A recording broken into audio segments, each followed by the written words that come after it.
नमस्कार दोस्तों, हमारे चैनल MS इंस्पायर्ड में आपका स्वागत है। दोस्तों, अगर आप अपने आलस्य से परेशान हैं, आपका किसी भी काम में मन नहीं लगता है, आप अपने काम को कल पर टालते रहते हैं, तो अब आपको अपने आलस्य को लेकर परेशान होने की जरूरत नहीं है। दोस्तों, आज हम आपके लिए जो कहानी लेकर आए हैं, इस कहानी के माध्यम से आप अपने आलस्य से बहुत जल्द छुटकारा पा सकते हैं। इसलिए इस कहानी को आराम से और शांति से सुने। यह कहानी आपके लिए बहुत फायदेमंद होगी। तो चलिए शुरू करते हैं इस कहानी को। एक बार एक आलसी व्यक्ति ने गौतम बुद्ध से कहा, मुनिवर, मैं बहुत आलसी हूं, जिसके कारण मैं अपने जीवन में जो करना चाहता हूं वह नहीं कर पाता।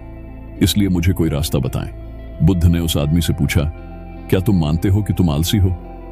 तो उस व्यक्ति ने बुद्ध से कहा, हाँ मुनिवर, सिर्फ मैं ही नहीं बल्कि मेरे पूरे गांव के लोग कहते हैं कि मैं आलसी हूं। बुद्ध उस व्यक्ति से कहते हैं, लेकिन क्या आपके पास कोई सबूत है कि आप आलसी हैं? उस व्यक्ति ने उत्तर दिया, हाँ। तब गौतम बुद्ध उस व्यक्ति से पूछते हैं, क्या आपके पास इसका कोई सबूत है? वह व्यक्ति कहता है, मुनिवर, मैं जानता हूं कि व्यायाम मेरे स्वास्थ्य के लिए अच्छा है, लेकिन मैं व्यायाम भी नहीं कर पाता क्योंकि मेरा आलस्य मुझे सुबह जल्दी उठने नहीं देता।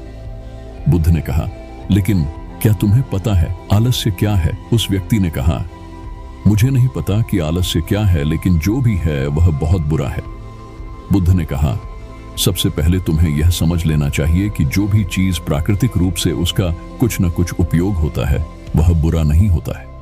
यह अच्छा आलस्य एक भावना है, यह एक विचार है जो हम अनजाने में खुद से पैदा करते हैं। आदमी ने पूछा, लेकिन यह कैसे है मुनिवर? तो बुद्ध ने कहा कि आलस्य पैदा होता है, इसके दो कारण हैं, पहला शारीरिक और दूसरा मानसिक। जब हम अपने किसी भी भोजन को देते हैं शरीर जिसके अंदर जीवन शक्ति नहीं होती, हमारे शरीर में आलस्य पैदा हो जाता है, क्योंकि यह शरीर ऊर्जा से चलता है और जैसा हम इसे देते हैं ये वैसा ही विचार करता है, ये वैसा ही व्यवहार करता है। हमारे शरीर के अंदर आलस्य का एक और कारण गलत तरीके से बैठना है, गलत तरीके से सोना और गलत तरीके से चलना। हम कभी इस बात पर ध्यान नहीं देते कि हमारा बैठना, लेटने और सोने की स्थिति सही है या नहीं। अगर हम बौद्ध भिक्षुओं को देखें तो पाएंगे कि वे कब बैठते हैं, उनकी रीढ़ की हड्डी बिल्कुल सीधी होती है। जब वे सोते हैं तो उनके शरीर के किसी भी हिस्से पर कोई दबाव नहीं पड़ता है, और जब वे चलते हैं तो उनके शरीर के किसी भी हिस्से पर कोई दबाव नहीं पड़ता है। उनके दो कदमों के बीच एक लय होती है। शारीरिक स्तर पर आलस्य का तीसरा कारण सुबह जल्दी न उठ पाना है। यह सुनकर व्यक्ति कहता है, हाँ मुनिवर, मैं सुबह जल्दी नहीं उठ पाता। यह सुनकर बुद्ध मुस्कुरा देते हैं और कहते हैं कि आप सुबह जल्दी उठ सकते हैं। जब आप रात को सोने का सही समय निर्धारित करते हैं तो हर व्यक्ति को अनुशासन का पालन करना पड़ता है, क्योंकि अनुशासन हमारे जीवन में संतुलन लाता है। ज्यादातर लोग अनुशासन को बुरा मानते हैं क्योंकि उन्हें अनुशासन का एहसास होता है, उन्हें बांधता है, जबकि सच तो यह है कि अनुशासन हमें बांधता नहीं है बल्कि मुक्त करता है। तब व्यक्ति बुद्ध से पूछता है, लेकिन हमें इसकी शुरुआत कहां से करनी चाहिए, जैसे ठीक से खाना, बैठना या लेटना, सुबह जल्दी चलना आदि। बुद्ध कहते हैं कि आप इस समय जो भी कर रहे हैं उसे अभी से शुरू करें, इसे ध्यान से करें। पहले आप मन के स्तर पर आलस्य को समझें, अन्यथा अधिकांश स्थितियों में मन ही है जो शरीर के कारण आलस्य पैदा करता है, क्योंकि मानसिक आलस्य का पहला कारण हमारी पुरानी गलत धारणाएं हैं। हमें लगता है कि हम ऐसा करने में सक्षम नहीं थे, पिछली बार भी ऐसा ही किया था, इस बार भी हम ऐसा नहीं कर पाएंगे। जब हम खुद को सक्षम नहीं मानते हैं तो आलस्य अपने आप ही हम पर हावी हो जाता है। दूसरा कारण है छोटे और आलसी लोगों का साथ देना। कभी कभी ऐसा होता है कि आलस्य हमारे अंदर नहीं होता है, लेकिन दूसरे लोगों की वजह से हमारे अंदर आ जाता है। ऐसा होता है क्योंकि हम आलसी लोगों की संगति करते हैं। हाँ मुनिवर, यह बिल्कुल सत्य है, मैंने भी यह अनुभव किया है। तब बुद्ध ने कहा, तीसरा कारण मन की स्पष्टता का अभाव है। मान लीजिए कि आप किसी जंगल में खो गए हैं और शाम हो गई है और आपको नहीं पता कि आपका घर किस दिशा में है, तो क्या हुआ? क्या आप आलसी होकर लेटे रहेंगे या अपने घर की तलाश में कोई रास्ता खोजेंगे? उस व्यक्ति ने कहा कि मैं बाहर जाऊंगा घर की तलाश में। तभी उसने कहा, अगर बहुत कोशिश करने के बाद भी तुम्हें घर का रास्ता न मिले तो तुम क्या करोगे? उस व्यक्ति ने कहा, मैं अभी भी इसे ढूंढता रहूंगा, क्योंकि मेरे पास कोई दूसरा विकल्प नहीं होगा। कई विकल्प हैं, अगर किसी के पास एक ही विकल्प है तो उसका दिमाग बिल्कुल खाली होगा। यदि आप व्यायाम नहीं कर पा रहे हैं तो इसका कारण आपके मन में स्पष्टता की कमी है, जिसका आपको भविष्य में सामना करना पड़ेगा। उन रोगों से होने वाली बीमारियां आपको दिखाई नहीं देती। आप उन बीमारियों से होने वाले दर्द को महसूस नहीं कर सकते, क्योंकि मेरे पास कोई दूसरा विकल्प नहीं होगा। कई विकल्प हैं, अगर किसी के पास एक ही विकल्प है तो उसका दिमाग बिल्कुल खाली होगा।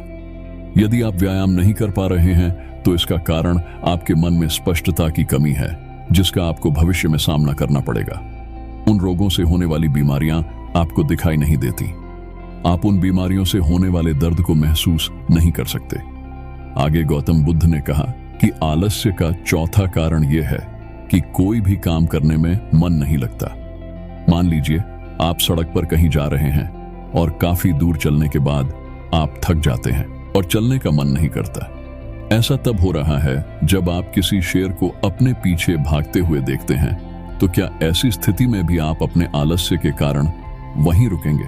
नहीं, तो समझ लीजिए कि आलस्य आपको वह काम करने से रोकता है जिसे करने का कोई बड़ा कारण नहीं है।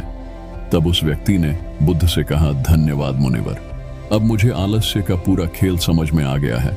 भगवान गौतम बुद्ध उस आलसी व्यक्ति से कहते हैं, मेरी एक बात हमेशा याद रखना, जहां स्पष्ट हो या कोई काम करने का कोई बड़ा कारण हो, वहां कभी आलस्य नहीं हो सकता। दोस्तों, आलस्य मनुष्य का सबसे बड़ा शत्रु है, क्योंकि आलस्य जीवन में कभी भी प्रगति नहीं कर सकता। चलो, आलस्य मनुष्य को इतना निकम्मा बना देता है कि उसे परिश्रम से घृणा हो जाती है और वह सदैव आराम की अवस्था में ही रहना चाहता है। इसके लिए मेहनत के चश्मे की जरूरत होती है, जो आलसी व्यक्ति के पास नहीं होता। आलसी व्यक्ति को आलस्य दिन ब दिन अपनी चपेट में लेता जाता है, जिसके परिणाम स्वरूप वह दिन ब दिन मेहनत से भागने लगता है। मेहनत ही खत्म हो जाती है, शत्रु ने आलस्य कहा।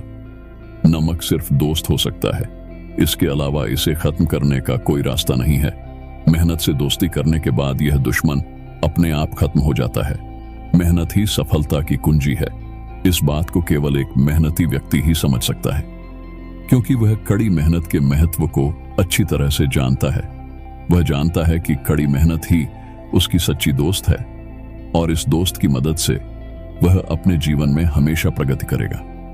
वह उस काम को छोड़ने की बजाय दोबारा और अधिक मेहनत से प्रयास करता है, और तब तक कोशिश करता है जब तक वह उस काम को करने में सफल नहीं हो जाता। और इसके विपरीत आलसी व्यक्ति किसी छोटे से काम को करने की कोशिश करता है।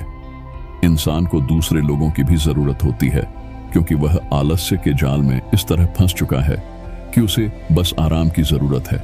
यानी वह अपने कंफर्ट जोन से बाहर नहीं आना चाहेगा, रुकावट नहीं चाहता, और अपनी पूरी जिंदगी ऐसे ही गुजारना चाहता है। दोस्तों, आलसी व्यक्ति कभी भी ना तो मेहनत का महत्व समझ पाता है और न ही समय का महत्व। इसके कारण वह अपना पूरा जीवन बर्बाद कर देता है, और अंत में उसके पास पछताने के अलावा कुछ नहीं बचता है। जबकि एक मेहनती व्यक्ति और समय का महत्व समझ लेता है, दिन प्रतिदिन कड़ी मेहनत करके अपने लक्ष्य को प्राप्त करने का प्रयास कर रहा है। इसलिए आपको हमेशा मेहनत से दोस्ती और आलस्य से दुश्मनी रखनी चाहिए। दोस्तों, मुझे उम्मीद है कि आपको इस कहानी से बहुत कुछ सीखने को मिला होगा। आप गौतम बुद्ध द्वारा बताए गए उपाय से भी अपना आलस्य दूर कर सकते हैं। दोस्तों, आपको यह कहानी कैसा लगा, कृपया हमें कमेंट बॉक्स में कमेंट करके जरूर बताएं, और अपने दोस्तों के साथ ज्यादा से ज्यादा शेयर करें। धन्यवाद।